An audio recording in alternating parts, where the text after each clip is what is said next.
Okay, ni kat Cilaweng. Aku jumpa di kopi luwak ni. Ini memang original punya. Aku tak mau minum kat sini. Aku nak pergi beli. Di sini ada jual kopi luwak. Binnya atau serbuk? Serbuk ada 50 gram 100.000. Oh, ini 200.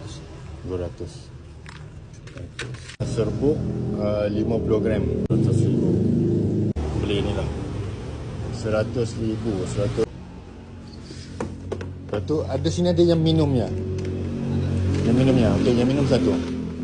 Ini yang ada dikupas di dalamnya ada. Oh, macam tu. Di sini yang ada di roasting. Ini yang sudah siap di roast. Ya, itu yang sudah siap disajikan.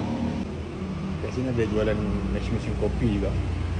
Dia punya roast dia. Kopi luwak rumah ni. Ni tempat panggang dia. Yang minum ni boleh diletak dalam cawan Cup. Cup.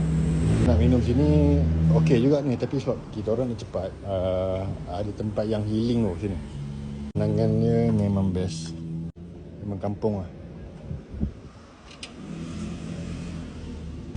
Oh, itu memang rumah kampung. Wah, Johor Barat Ciwidey. Satu cup 30,000 tak salah aku. 30,000 murah, bawah RM10 tu. Memang confirm original. Okay, aku rasa sebentar. Cuma dia rasa fruity tu, tapi dia halus lah. Dia tak tinggi punya fruity dia tu. Nak rasa feel luwak tu kena buat Americano lah. Dia kopi pahit macam tu je. Dia tak boleh latte, dia tak boleh apa. Yang ni luwak special premium. Kena try lah, dah datang dekat Bandung.